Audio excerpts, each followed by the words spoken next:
You all have a security form in front of you. If you have watched all the videos, okay, 3 videos if you weren't at the staff meeting last week, so you had the 2 videos over President's Day weekend, and then if you missed the staff meeting on the 17th but you watched that video and then you're here today, go ahead and sign this. You don't need a witness, but I will collect those today.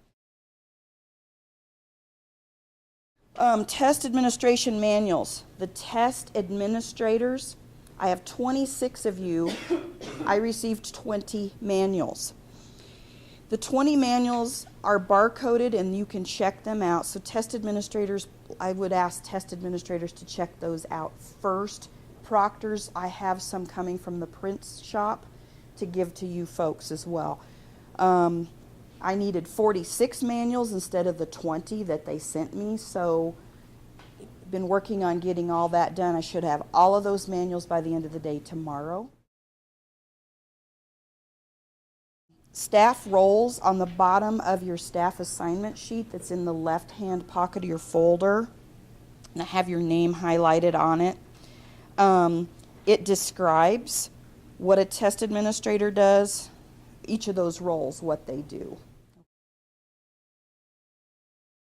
The late start will just work if a student comes too late to go into the first day, too late to go into Laura's makeup group, okay, because there won't be any other makeups going on.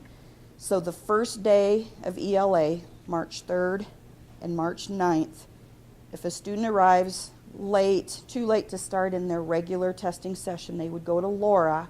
If there's still the 75 minutes left for them to test, they would go into Laura so they're caught up, okay? If not, we will pull them in the afternoon. You got it. Thank you, Laura. If they are too late, then we're going to have a holding area either in the cyber cafe or the cafeteria for those kids that show up way too late to do any testing in that morning block. We don't want kids testing through the middle of the day. We're just going to try to keep all testing to those first the morning block and the afternoon block. Misconduct. I did find out this is not like MAP. You can access every test session as a test administrator. You can access every test session that I have built in the computer, which are 80 of them. So for misconduct, if we have a student that, despite the conversations with admin, they're on the hot list, and the teachers have given us, the team leads have given us those hot lists of kids, and those conversations have been taking place. If we have then we can pull a student to the doorway and talk to them. The grade level administrator, if you have somebody like some of the students Cammie was talking to me about today, are just squirrely and having some trouble in there, a grade level administrator can come to the doorway and chat with them. For just a couple minutes, they can go back in. You want to make sure you cover the screen, their screen of their computer. I'll have manila folders for you, so cover the screen of their computer so nobody else can see what they're doing. Well, yeah, just direct them right towards the door. So we can talk to them for a few minutes. Hopefully they can go back and sit down. And then if they do end up being removed, we do not have to move them from one session to another session. I will have another form for you guys so that you know exactly what you need to send with that student. But somebody from the test center or that grade level admin will take that student's authorization ticket from you, which is a secure item, right? So you're going to have a red sheet that says, it's going to look like this, but be bright red. You know, the test book accountability forms, this is a test ticket accountability form. They're going to give you this red sheet that's going to go in place of that student testing ticket. So when you turn in all your tickets, it's going to count for the one they took. So you're not, okay, it accounts for the one that they're going to take for that student.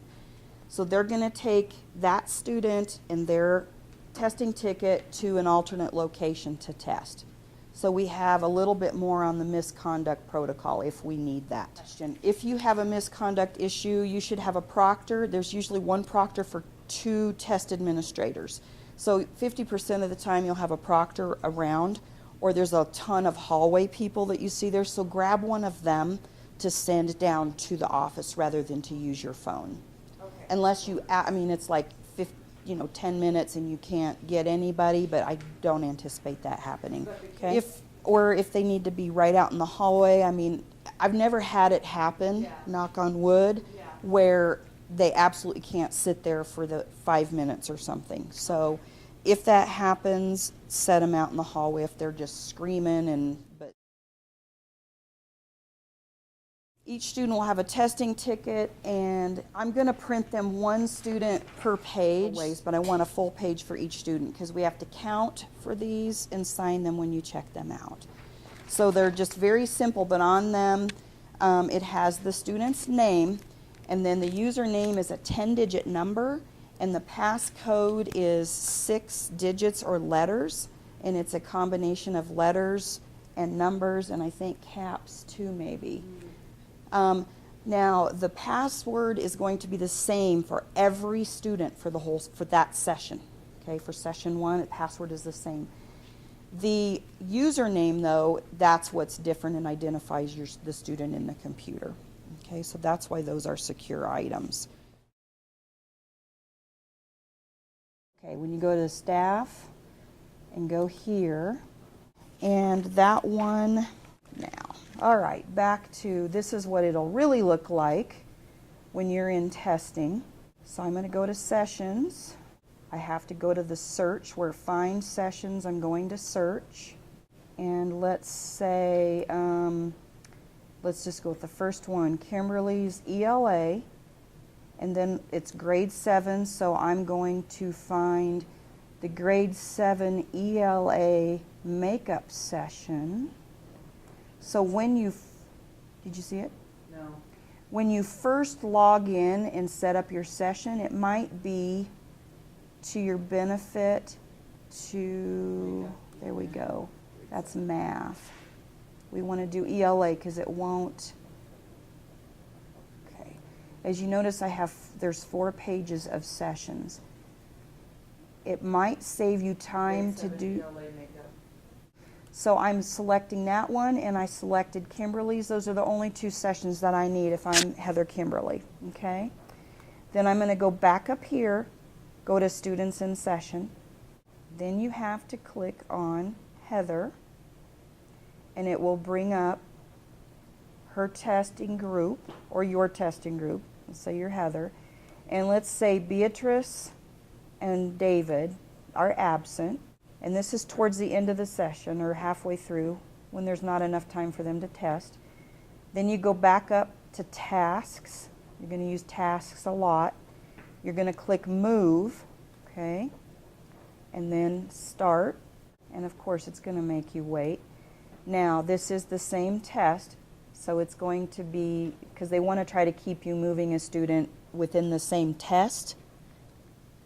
So you shouldn't have to mess with that.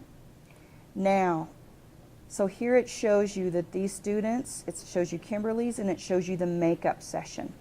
What you would do is click this right here. You have to click the session, not down here. You have to click the session, and then you would click on move, and it moves them over for you. Okay? I do not want to move them because I spent a lot of time building them. So I'm going, yes? Question? No. So that was the main thing with the moving part. When you go, you will select your action under testing, and you'll go into sessions because Lana has already built all the sessions. So when you select sessions, it's going to bring up this mark right here. So this is going to be blank, so that's when you type in our school name, and it'll show every session at Swigert. And I'm in testing, so it's not going to show all of those that Lana has built. So right now, we're going to go into the one that's already started, which is ELA. So then it's going to show all the students that are in this testing. So here are all of my test students. So it shows their status, and it shows what they're doing. And right now they're just kind of sitting idle because I don't have anybody actually testing, so they're ready. I'm going to log in as one. The great thing about this, especially when it's just like MAP. So when the student logs in, it'll be CMAS user and then the password. So just like MAP, it'll bring them to the sign-in screen, which is really cool. So they don't have to try to search for anything. So now I have a student that is loading in, and it'll take a couple of seconds. And you have this wonderful refresh button up here, kind of like MAP testing. You can refresh and see what the kids are doing. So I just remembered, like the loading part of it, it can take up to 3 minutes. And they said it shouldn't take 8 minutes. It will take longer than a minute. It takes 3 minutes. And the good thing is that we have the cache computer that's in the MDF room, and it sends 3 questions at a time. So if a kid is knocked off or kicked out, they will only ever lose 3 questions. So they download 3 questions. While the kid is answering those 3 questions, the next 3 are downloading. Those 3 get sent. And so it's this constant 3. And that's what I was doing when I was checking the infrastructure and the testing capacity and all that stuff. So the school is good for holding all of the information. And that's why it took a little bit long. So when kids are saying, oh, wait a minute, it's not loading, 3 minutes. 3 minutes is kind of the key. If it seems to take longer than 3, then call me and we'll get them out and get them started again. So once they get this loaded, while they're answering this, the next 3 are loading. But you will see active.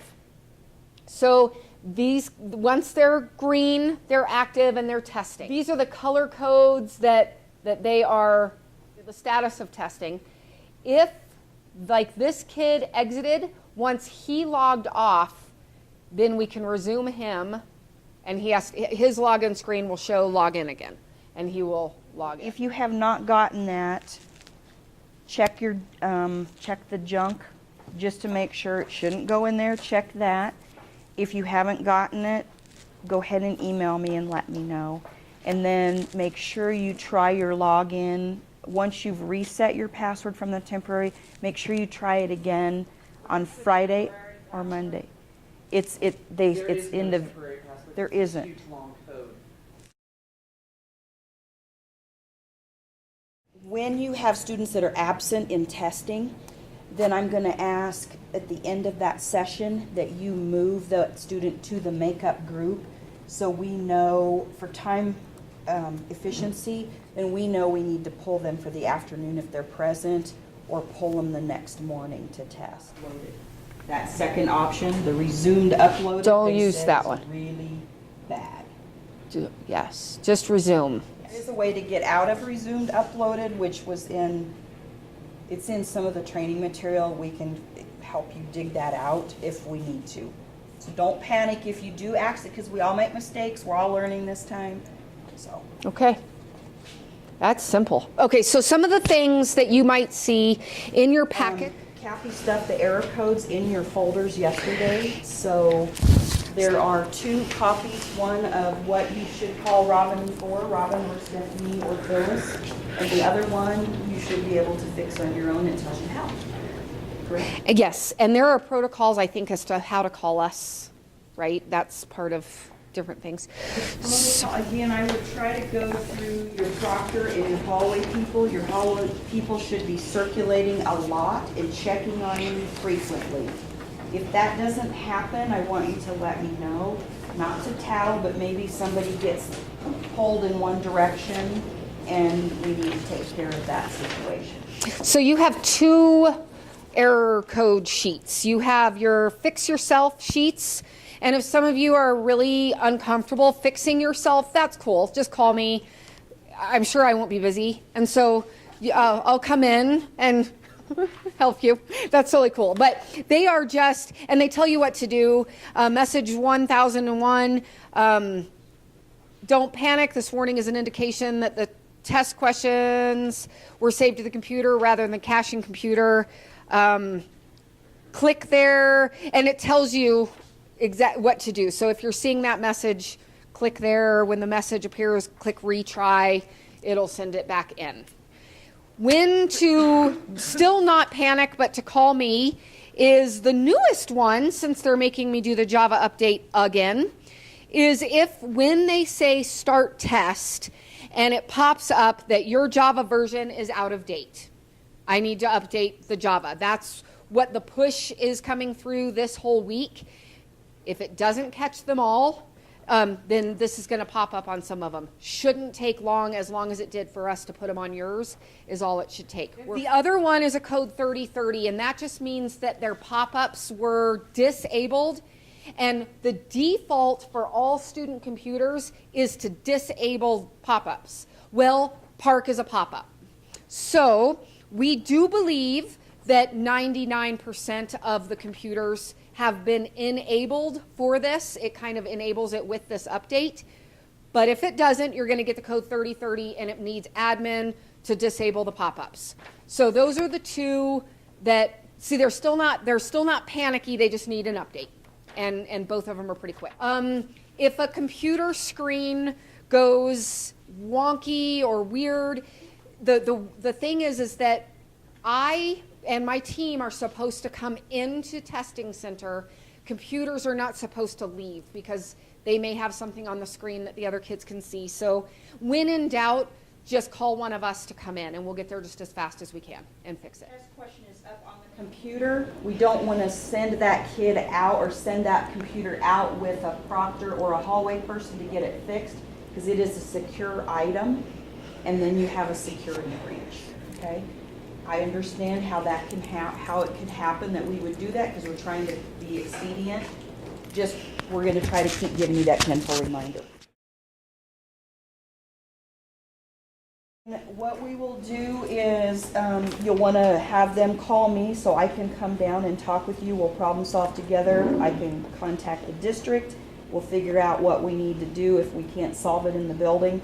We have to document it on that test irregularity or test disruption form. And then however many minutes that disruption stops your entire group, we need to be able to give them that additional time. So if it takes 15 minutes out of their 90-minute session, then that group needs to have an additional 15 minutes if they need it. We all know they normally don't take the full time, but if they do, they get it. So we have to document it if it's a 2-minute disruption, and then add that to the end of the testing session. So they have been very specific that we have to document all of that electronic disruption as well. I'm waiting to hear back if we have to, because a disruption to talk to a student for misconduct is a disruption not by the student's choice, right? So I'm waiting to hear back if we have to document that even as a disruption for that student. And if, let's say, Everett talks to them for 3 minutes, then they get 3 minutes added onto their testing time.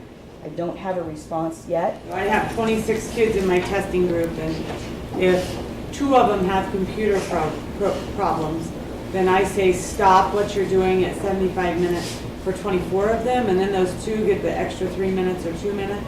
Yes. Okay. Yes.